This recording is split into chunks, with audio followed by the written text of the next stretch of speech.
কত বড় মুত্তাকি ছিলেন সাইয়েদনা ওমর ফারুক।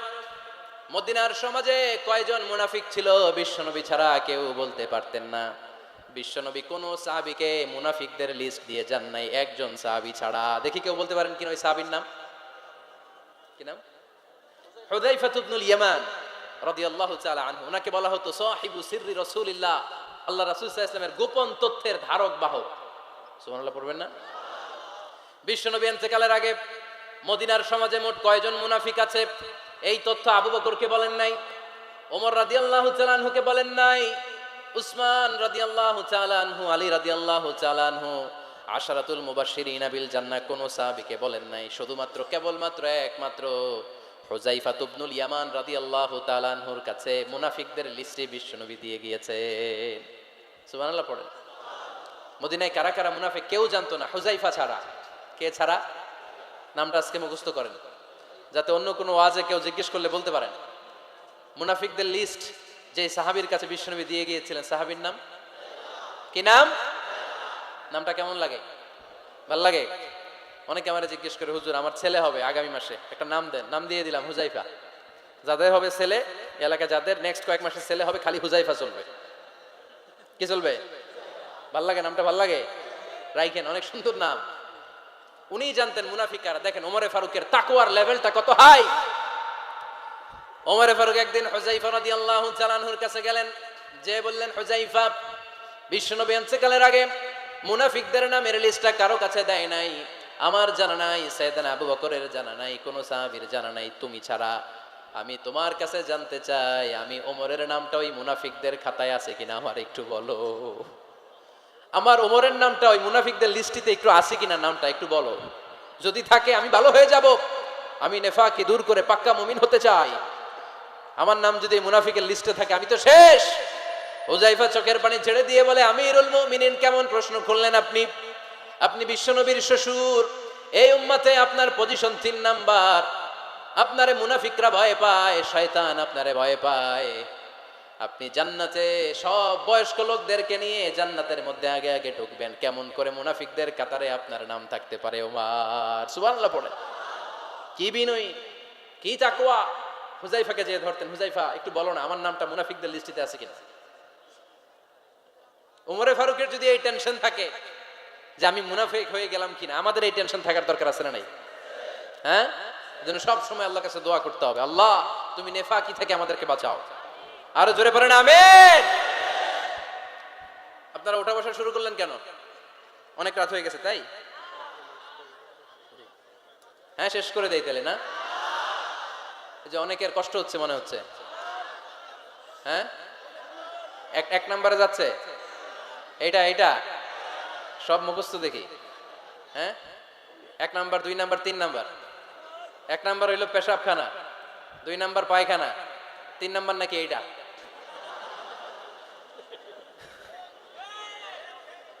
আছে না নাই? না। সিগারেট কোন মুসলমান খেতে পারে? সিগারেট হয় টোবাকো প্ল্যান্টস থেকে, তামাক পাতা। ফরিদপুরে চাষ হয় নাকি? হয়।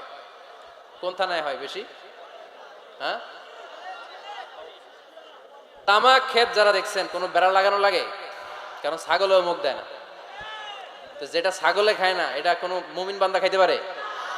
তো খান কেন এগুলো, পচা জিনিস? হ্যাঁ, এই পৃথিবীতে বিড়ি আর সিগারেটই একমাত্র খানা যেটা টয়লেটে ঢুকে খাওয়া যায়, তাই না? পৃথিবীতে সিগারেট আর বিড়ি একমাত্র খাবার। রাগ করবেন না যারা খান, রাগ করেন না। আবার একটু কমন সেন্সটা কাজে লাগানোর জন্য, চিন্তার জন্য বলতেছি। এটাই পৃথিবীর একমাত্র খাবার যেই খাবারের গায়ে এই খাবারের বদনাম লেখা থাকে, স্মোকিং কজেস ক্যান্সার। ধূমপান কর্কট রোগের কারণ, ধূমপান স্বাস্থ্যের পক্ষে ক্ষতিকারক, লেখা থাকে না? আচ্ছা ধরেন ফরিদপুরের একটা কোম্পানি নতুন চানাচুর বের করছে, ওই চানাচুরের গায়ে লেখা, এই চানাচুর খাওয়ার 1 ঘন্টার মধ্যে বমি শুরু হবে আর ডায়রিয়া হবে। খাবেন? কি কইবেন? তুই খা। দোকানদারে কি কইবেন? তুই খা, তোর বমি হোক, তোর 14 গোষ্ঠীর ডায়রিয়া হোক, আমি টাকা দিয়ে এগুলো কিনবো না, ঠিক কিনা? কারণ এই প্রোডাক্টের গায়ে এই প্রোডাক্টের বদনাম লেখা, এটা আমরা কিনবো কেন? কিন্তু সিগারেটের উপরে সিগারেটের বদনাম লেখা থাকার পরেও আমরা খাই, টয়লেটে বসে খাই। আহা, এটার মধ্যে একটা পয়জন আছে, এটাকে বলে স্লো পয়জন, নিকোটিন। এটা আপনার লাং ফুসফুসকে শেষ করে দিবে, স্লো পয়জন। সিগারেট খাওয়া অনেকটা আত্মহত্যা শামিল। বিষ খেলে সাথে সাথে মরে, সিগারেট খেলে ধুকে ধুকে মরে। আর সিগারেট থেকে হিরোইন, গাঁজা, ফেন্সিডিল, ইয়াবা, ম্যারিজুয়ানার পথে মানুষ পথ বাড়ায়, পা বাড়ায়, তাই না? এগুলো খাবেন না। ওয়ালা তুলকু আইদিকুম ইলা তাহলুকা, নিজে নিজেকে স্বেচ্ছায় ধ্বংসের দিকে ঠেলে দিও না। জীবনটা অনেক সুন্দর, জীবনটা অনেক রঙিন, আল্লাহর দেয়, জীবনটাকে উপভোগ করার দরকার আছে না নাই? এই জন্য সিগারেটকে এই ফরিদপুরের প্রোগ্রাম থেকে আমরা আজকে নো বলে দিলাম। কি বলে দিব? আওয়াজ করে সবাইকে আমরা সবাই একসাথে বলবো, সিগারেটকে কি বললাম? মনে থাকবে না? মাহফিলের প্যান্ডেল থেকে বাইর হয়ে আবার ইয়েস, হ্যাঁ না, ইয়েস করা যাবে না। সিগারেটকে কি বললাম? নো। ওমর ফারুক রাদিয়াল্লাহু তাআলা আনহু আমাদের সুপার হিরো, আমাদের সবাই বলেন আমাদের। উনি কত বড় সুপার হিরো শুনেন। উনি জুমার খুতবা দিচ্ছেন। কি দিচ্ছেন?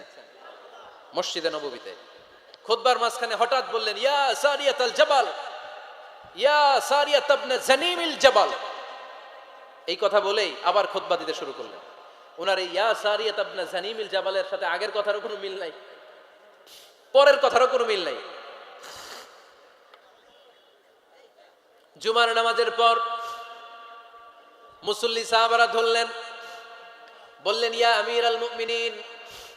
খুতবার মাঝখানে হঠাৎ করে ইয়া সারিয়াত ইবনে জানিমিল জাবাল বলে আপনি চিৎকার করলেন কেন? আপনার এই বাক্যের সাথে আপনার খুতবার আগের বাক্যের কোনো মিল নাই, আপনার খুতবার পরের বাক্যেরও কোনো মিল নাই।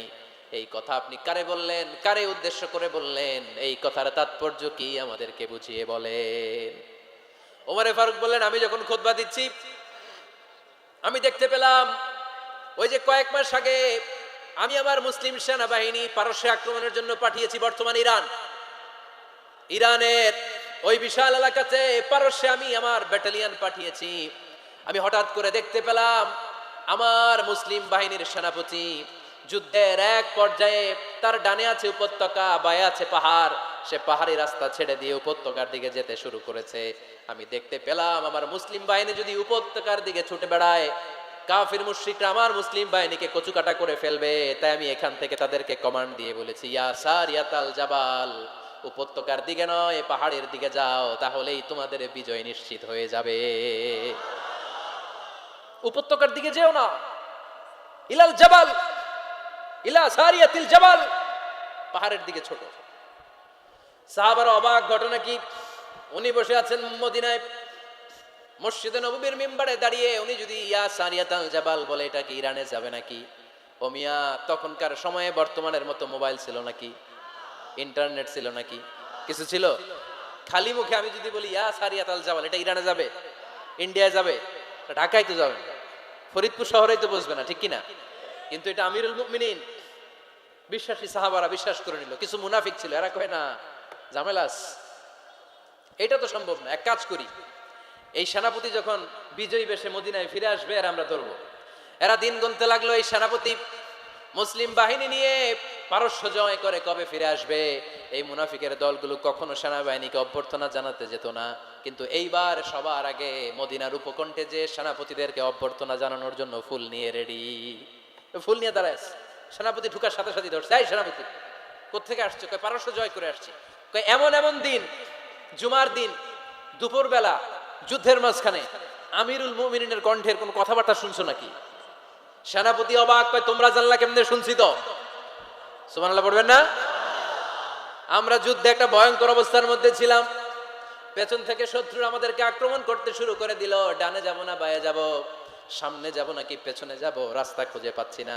ডান দিকে ছিল আমাদের উপত্যকার রাস্তা, বাঁ দিকে ছিল পাহাড়ি পথ। আমরা সোজা পথ হবে মনে করে উপত্যকার দিকে ছুটতে আরম্ভ করলাম। হঠাৎ করে আমিরুল মুমিনিনের কণ্ঠ বজ্র কণ্ঠে আমার কানের মধ্যে ভেসে আসলো। আমার মনে হলো আমিরুল মুমিনিন কেমন যেন আমাকে কমান্ড দিচ্ছেন আর বলছেন, ইয়া সারিয়াতাল জাবাল, ডান দিকে উপত্যকার পথে নয়, তাড়াতাড়ি পাহাড়ের দিকে সৈন্যবাহিনী নিয়ে উঠে যাও। পাহাড়ের দিকে, ডানে না। This is wrong track and this is the right track. ওই দিন যদি ওমরে ফারুকের ওই গাইডলাইন, আমিরুল মুমিনিনের কমান্ড যদি আমি না শুনতাম, আজকে বিজয়ের বেশে ফিরতেও পারতাম না, আমাদের চেহারাও তোমরা দেখতে পেত না। ওমরে ফারুকের ওই কমান্ড ওই গাইডলাইন অদৃশ্য থেকে শোনার কারণে এই পারস্যের মধ্যে আমাদেরকে সেই যুদ্ধে বিজয় দান করেছে কে? দিস ইজ উমারে ফারুক, দিস ইজ উমারে ফারুক। বিশ্বনবী বলতেন, ওমর মা লাকিয়াকা শাইতানু সালিকান ফাজ্জান ইল্লা সালাকা ফাজ্জান গায়রা ফাজ্জিক। ওমর, শয়তান ইবলিস যদি তোমার কোনো রাস্তা দিয়ে হাঁটতে দেখে, শয়তান ওই রাস্তা রেখে দিয়ে অন্য রাস্তা দিয়ে হাঁটে। সুবহানাল্লাহ। বাড়িতে যায় বললেন, কে বলতেছে? বিশ্বনবী। কার ব্যাপারে? ওমরে ফারুকের ব্যাপারে। শয়তান যদি দেখে যে ওমরে ফারুক এই রাস্তা দিয়ে হাঁটতেছে, শয়তান ওই রাস্তা রেখে দিয়ে অন্য রাস্তা দিয়ে হাঁটে। সুবহানাল্লাহ পড়েন। রাত্রিবেলা আমরা আমাদের বাচ্চা ছেলে মেয়েদেরকে যখন খাওয়াই, বাচ্চারা খেতে চায় না, এরকম হয় আপনাদের ফরিদপুর এলাকায়? হ্যাঁ, এই এলাকায় হয় নাকি? খেতে চায় না বাচ্চারা, এই চকলেট দেখায়া, এই মিনা কার্টুন দেখায়া, এইটা সেইটা এগুলো সেগুলো বলে, গল্প টল্প বলে ভুলায় খাওয়ানো লাগে, তাই না? তারপরও খায় না। আমারও ছোট মেয়ে আছে, খেতে চায় না, এইটা সেইটা এমনি সেমনি খাওয়ানো লাগে। তো শেষে না পেরে মা বাবা বলতে বাধ্য হয়, ওই যে ভূত আসতেছে, ভূত, তাড়াতাড়ি তাড়াতাড়ি খাও, নাহলে যে ভূত ধরবে তোমার। ওই যে বাঘ আসতেছে, বাঘ, তাড়াতাড়ি খাইলে নাহলে বাঘে কামড়াবে। বলি না আমরা? আপনারা কি বলেন? ভূত। আর কি বলেন? হ্যাঁ হ্যাঁ, আচ্ছা। এক এক জায়গায় এক একটা আমরা বলি, ভূত আসবে, বাঘ খাবে, ভাল্লুক খাবে, তাড়াতাড়ি খাও। মদিনাতে যখন ওমরে ফারুক আমিরুল মুমিনিন, মদিনার মায়েরাও বাচ্চাদেরকে খাওয়াতে পারতো না, ছোট্ট মেয়েদেরকে খাওয়াতে পারতো না, খাওয়া নিয়ে যন্ত্রণা করতো। বাচ্চারা যখন মদিনায় খেতে চাইতো না রাত্রিবেলায়, মদিনার মায়েরা বলতো, তাড়াতাড়ি খাও, হা হুয়া ইয়াতি উমর, হা হুয়া ইয়াতি উমর, তাড়াতাড়ি খা, নাহলে ওই যে ওমর আসতেছে, Omar. This is our super hero সাইয়েদনা ওমর ফারুক রাদিয়াল্লাহু তাআলা আনহু। শুধু শয়তানই ভয় পেত না, মুনাফিকরাও ভয় পাইতো, জমের মতো ভয়। শুধু তাই না, আমাদের আম্মাজান বিষ্ণু ইসা ইসলামের স্ত্রীরাও ওমর ফারুককে ভয় পেতেন।